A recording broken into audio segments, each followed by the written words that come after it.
साथियों नमस्कार। काफ़ी समय बाद जो है हमारे साथ गोगामेड़ी से समाज सेवी पूर्व सरपंच मांगू सिंह जी राठौड़ हमारे साथ जुड़े हैं, क्योंकि इस समय जो है दौर जो है बदलाव का चल, और अभी जो है गोगामेड़ी मेला जो आने वाला है, काफ़ी समस्याएं जो अभी से आनी शुरू हो गई हैं।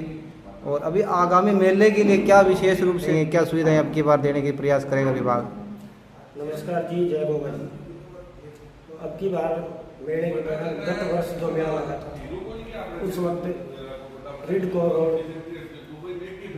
उसके अलावा रेलवे स्टेशन रोड, जहाँ पानी भराव क्षेत्र था, यात्रियों को परेशानी होती थी। रिडको रोड द्वारा स्कूल के सामने रोड निर्माण कर दिया गया है। रेलवे स्टेशन रोड अभी तक नहीं हो पाई क्योंकि विभाग ने टेंडर लगाए थे। PWD के ठेकेदारों की विभाग के साथ किसी विषय पे लेकर हड़ताल चल रही है, इसलिए वो अभी तक टेंडर नहीं हो पाया, वरना ये रोड भी निर्माण हो जाती है। दूसरी, मेले के अंदर यात्रियों की सुविधा के लिए रेलवे द्वारा प्रतिदिन 4 जोड़ा ट्रेन लगाई गई है, जो यात्रियों को गोगामेड़ी तक लेके आएगी और वापस दिल्ली तक लेके जाएगी। उसके अलावा देवस्थान विभाग द्वारा जो परमानेंट हमेशा ही व्यवस्था होती रहती है, बैरिकेड की है, टेंट की है, वो व्यवस्था तो है। साथ में अब की बार कुंभ की तर्ज पर रैन बसेरे, जो डोम होते हैं, बड़े टेंट होते हैं, वाटरप्रूफ होते हैं, वो लगाए जाएंगे। प्रतिदिन 3 से 5 हज़ार लोगों को निःशुल्क ठहरने की व्यवस्था देवस्थान विभाग द्वारा, राजस्थान सरकार द्वारा, हमारे भादरा के विधायक संजीव जी बेनीवाल द्वारा, यानी उन्होंने मांग उठाई कि यात्रियों को सुविधा मिलनी चाहिए, उसके लिए यहाँ परिवर्तन किए गए, व्यवस्था नए सिरे से देखी गई है। दूसरी बात, मंदिर के बाहर पहले जो बैरिकेड लगी होती थी, मंदिर में प्रवेश करते थे, धूप रहती थी आम दिनों में। अब की बार 4-5 हज़ार लोग प्रतिदिन मंदिर के अंदर ही बैरिकेड, मंदिर गर्भगृह के चारों तरफ बैरिकेड लगा दी गई है, ताकि यात्री पूरे मंदिर परिसर में ही खड़े रहें। कूलर की, पंखे की, पानी की सारी व्यवस्था है, यात्रियों को किसी प्रकार की कोई परेशानी नहीं हो। हर संभव अब की बार कोशिश की गई है कि यात्रियों को सुविधा हो, श्रद्धालुओं को किसी प्रकार की कोई दिक्कत ना हो। फिर भी देखो, बहुत बड़ा मेला है, अभी ये नहीं है कि इस मेले में सारी चीज़ें हो जाएगी। धीरे धीरे यही है। हमारे मौजूदा विधायक है, क्षेत्रीय विधायक है संजीव जी बेनीवाल, बार बार सरकार से मांग करते रहे हैं कि यहाँ इतने बड़े मेला लगता है, इतनी स्टेट, यूपी, बिहार, राजस्थान, हरियाणा, पंजाब, गुजरात, हिमाचल से जो श्रद्धालु आते हैं, उनको कम से कम यहाँ आने पे ये लगे कि हम तीर्थ स्थल पे आए हैं। निकट भविष्य में ही मेले के बाद स्थायी बैरिकेड, छांव की व्यवस्था के लिए बजट में घोषणा हुई, उसकी DPR बन रही है, बहुत जल्दी वो भी काम शुरू होगा। इसके अलावा भी जो छोटी मोटी घटनाएं हैं, होती हैं, उसके पुलिस जाब्ता है, पुलिस भी अब की बार बढ़ाई गई है। 10-15-20 मोटरसाइकिल जो परमानेंट गश्त करेंगे, अतिरिक्त गाड़ियाँ दी गई है जो प्रत्येक क्षेत्र में गश्त करेगी। ये व्यवस्थाएं अब की बार नई की गई। सर, जैसे अब इस सड़क की बात करें, सड़क तो सीमेंटेड सड़क बनाई है, लेकिन फिर भी जो है आसपास स्कूल की बात करें या इधर बात करें, पानी काफ़ी भर जाता है। तो इसके लिए भविष्य में या पीछे कोई समाधान के प्रयास हुए थे सर?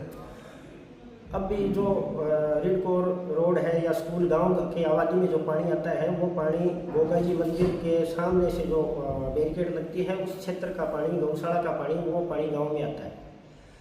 अभी रोड की स्वीकृति भी हुई है, अगली बार टिन शेड वगैरह और बैरिकेड बनेगी, उस वक्त पानी की निकासी गांव की विपरीत दिशा में स्कूल की तरफ, जैसे पार्किंग क्षेत्र है, उस तरफ निकालने के लिए सारी चीज़ प्रपोजल तैयार किया गया। ग्राम पंचायत खाड़ा नाला के लिए भी बजट स्वीकृत हो चुका है, लेकिन अब टाइम कम है, इसीलिए काम होना संभव नहीं है। अब गोगा जी मंदिर के आगे की बात करें तो काफ़ी, जैसे बारिश का पानी आता है तो काफ़ी गड्ढे हो रखे हैं, तो इनको भरने के लिए कोई औपचारिकताएँ पूरी की जाएंगी? देवस्थान विभाग द्वारा सभी चीज़ों की बैरिकेड है, टेंट व्यवस्था है, लाइट है, पानी है, सबके लिए अलग अलग ऑनलाइन टेंडर थे, जो आज या कल में खुल जाएंगे। 1-2 दिन में सभी कामों के कार्य शुरू हो जाएंगे। और ऊँट मेले की बात करें, राष्ट्रीय पशु जो है ऊँट है, ऊँटों के संरक्षण के लिए जो है ये विश्वविख्यात मेला है, गोगामेडी का जो पशु मेला है, और ऊँट सबसे अधिक आते हैं। तो अब की बार ऊँट मेले में क्या विशेष सुविधाएं ऊँट पशुपालकों की व्यवस्था के लिए पानी की या कोई सफाई की है, या कोई डॉक्टर की है, या कोई अन्य सुविधाएं अगर देने का प्रयास करेगी सरकार? देखिए, ऊँट मेले के लिए पशु मेला जो अपना लगता है, ये कागजों में आज भी पशु मेला ही, धीरे धीरे पशु कम होते गए और पब्लिक का मेला हो गया। अभी 9 तारीख को पशुपालन विभाग द्वारा मेले की ओपनिंग की जाएगी। पशुपालन का क्षेत्र और देवस्थान का क्षेत्र अलग अलग है। पशुओं के लिए पशुपालन विभाग है। पीछे जब वसुंधरा जी की सरकार थी उस टाइम ऊँट को राज्य पशु का दर्जा दिया गया था। उसके लिए उसका प्रजनन, उसकी तादाद बढ़ाने के लिए भी सरकार द्वारा अलग अलग स्कीमें लाई गई थी। अब जितनी भी व्यवस्थाएं हैं ऊँट मेले की निःशुल्क किसानों से ऊँटों के संबंध में किसी प्रकार का बिक्री पर चार्ज नहीं लिया जाता। पशुपालन विभाग करता है, प्रतियोगिता भी करता है। अब की बार पशु ऊँटों के साथ साथ हॉर्स, घोड़े हैं, बछड़े हैं, बैल हैं, उनका भी तादाद उनको भी लेके आए। इसको सभी प्रकार के पशुओं को लेकर इस मेले की रूपरेखा और सुधर सके, किसानों का यहाँ प्रति लगाव हो सके, ये व्यवस्था भी कलेक्टर साहब स्तर पर, सरकार स्तर पर चल रही है। सर, जैसे अगर सरकार की बात करें, सब कुछ स्मार्ट करने की ओर आकर्षित है। जैसे स्मार्ट बसों की बात करें, या स्मार्टफोन की बात करें, या स्मार्ट सिटी की बात करें, तो लगभग लोगों को लगभग इसके योजनाओं में लोगों को प्रोत्साहन मिला, लोगों का समर्थन मिला। लेकिन अगर स्मार्ट मीटर की बात करें, विशेष रूप से हनुमानगढ़ जिले की बात करें, तो हनुमानगढ़ जिले में जगह जगह देखने को जो है स्मार्ट मीटर के खिलाफ देखने को मिल रहा है। तो इसको लेकर के आमजन भी परेशान है, और विशेष रूप से जगह जगह प्रदर्शन भी हो रहे हैं। तो आपको नहीं लगता भी इन चीज़ों पर जो है एक तरीके से देखना चाहिए भी ये स्मार्ट मीटर जो है एक तरीके से विद्युत उपभोक्ताओं के लिए जो काल है? नहीं, देखिए, वैसे तो ये मेरे लेवल का सवाल नहीं, बहुत बड़ा सवाल है, क्योंकि उसमें क्या खामियां हैं, क्या अच्छाइयां हैं, सरकार कोई ऐसी योजनाएं नहीं बनाती। अब रही राजनीतिक, आजकल क्या कि सभी मामले राजनीतिक से प्रेरित होते हैं। स्मार्ट मीटर गहलोत सरकार के टाइम शुरू हुए थे, लगे भी हैं, कुछ महानगरों में उन्होंने शुरू किए, 3-4 लाख मीटर लगे बता रहे हैं। तो उस टाइम शुरू हुआ, तो उस टाइम विरोध क्यों नहीं है? आज विरोध कर रहे हैं, तो जिस सरकार ने योजना शुरू की वही विरोध कर रहे हैं। तो इस हमारी जो गवर्नमेंट है, इसने उसमें क्या कर दिया कि अब वो खराब हो गए, खुद लगा रहे थे तो वो अच्छे थे, फिर भी इसमें कोई दिक्कत है या कोई किसी के लगे हुए हैं तो उसका देखना चाहिए। उससे पहले लोग मीटर अपने घर से खरीद के लेके आते, बाजार से खरीद के लेके आते थे, वो मीटर लगते थे। उसके बाद में सरकार ने योजना बनाई कि हम मीटर लगाएंगे, फिर उन्होंने विद्युत विभाग ने अपने मीटर लगाए। उसके बाद उन्होंने कहा चोरियाँ होती है, हम मीटर बाहर लगाएंगे। उसके बाद में उन्होंने नए मॉडल के बाहर लगा दिए। अब स्मार्ट मीटर है, जैसे जैसे मेरी समझ देश प्रगति की ओर बढ़ेगा, विज्ञान बढ़ेगा, स्मार्ट मीटर भी आएंगे। यही लोग थे एक वक्त ये कह रहे थे कि यूपीआई से पेमेंट कैसे करेंगे, देश की 70% आबादी अनपढ़ है, वो सारी की सारी अनपढ़ आबादी थी, वो पूरी की पूरी उनसे ज़्यादा विद्वान हो चुकी है यूपीआई पेमेंट के मामले में। तो ये तो राजनीतिक मुद्दा है, उसमें कोई खामियां है तो सरकार स्तर पे बात करे, विपक्ष है वहाँ। गांव गली मोहल्ले में हमें क्या समझाएंगे या क्या समझ पाएंगे? नहीं तो हम खामियां जानते हैं, ना उनकी अच्छाइयाँ जानते हैं, वहाँ सरकार स्तर पे बात करें। मंगू सिंह जी, लगातार गोगामेडी की बात करें तो चोरियाँ पर पुलिस जो है खुलासा नहीं कर पाई। जैसे अगर पीछे बात करें, एक स्टूडियो की दुकान में चोरी हुई थी, फिर एक खिलौनों की दुकान में चोरी हुई, अब जैसे 15 डीपीएन में एक चोरी हुई है। तो चोरी पर जो है एक तरीके से पुलिस जो है लगाम लगाने में नाकाम है, तो क्या कहेंगे? देखो, इसमें 2 विषय हैं, क्योंकि हर बात पे पुलिस को तो टारगेट करने के लिए हर चीज़ में, पानी नहीं हुआ तो पुलिस है, चोरी हो गई तो पुलिस है, पकड़े नहीं गए तो पुलिस है। चोरी पुलिस नहीं रोक सकती। उसके बाद पुलिस का काम है, अगर वो तुरंत कार्रवाई न करे, भागा दौड़ न करे, चोरों को पकड़े न, लेकिन उसमें जनता का सहयोग की भी आवश्यकता है। भाई गांव में चोरी हुई तो कहीं न कहीं वो व्यक्ति आया है तो किसी न किसी ने देखा होगा तो वो उंगलियाँ बताएं, उसके साथ मोटरसाइकिल था वो बताएं और बताएं, ये पुलिस की मदद करेंगे तो ही पुलिस कुछ कर पाएगी। जैसे पुलिस को अगर कहें चोरी हो गई पुलिस की कंप्लेन मान लेते हैं, चोरी हो गई तो चोरी पुलिस प्रत्येक घर के सामने नहीं खड़ी है सकती। हाँ, चोरी हो गई, पुलिस कार्य नहीं कर रही है, जनता साथ दे रही है, फिर भी पुलिस कार्य नहीं कर रही है, तो मैं बिल्कुल मानता हूँ कि पुलिस का फेलियर है। लेकिन चोरी रोकना पुलिस का इतना संभव नहीं है। अपना तो गोगामेडी मेला है, यहाँ महीने में करीबन 40 से 45 लाख लोग आएंगे। यहाँ हर प्रकार के व्यापारी भी आएंगे, जेब कतरे भी आएंगे, आवारा भी आएंगे, अच्छे भी आएंगे, श्रद्धालु भी आएंगे, सभी प्रकार के लोग आएंगे। तो पहले अपन जो मेला लगता था, हमारे बुजुर्ग करते थे कि मेले के दौरान ठीकरी पहरा लगाते थे प्रत्येक गांव में, और गांव में कोई भी प्राय व्यक्ति, अनजान व्यक्ति दिखता था तो उसको पूछते थे, उसकी आईडी लेते थे, उस बात करते थे क्यों आया है गांव में, किसके घर जाएगा।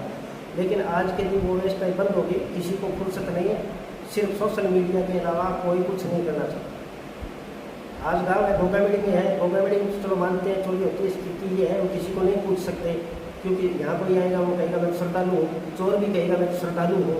लेकिन बरवाना गाँव वाले पूछ सकते हैं, नेठाना वाले पूछ सकते हैं, बरवाड़ी वाले पूछ सकते हैं कि रात को अकेला आदमी घूम रहा है जो गाँव का नहीं है तो वो क्यों घूम रहा है।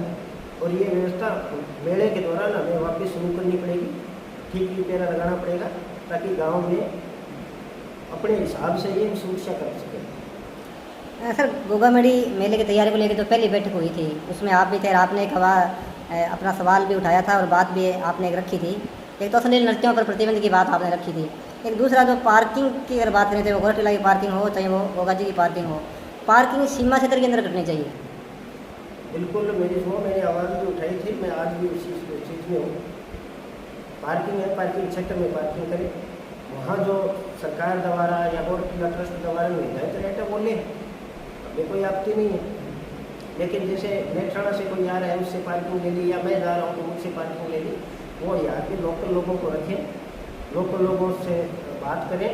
उनको भाई बाहर के लोग होंगे तो वो हमें पहचान नहीं पाते, बात नहीं कर पाएंगे, फिर वो झगड़ा होगा।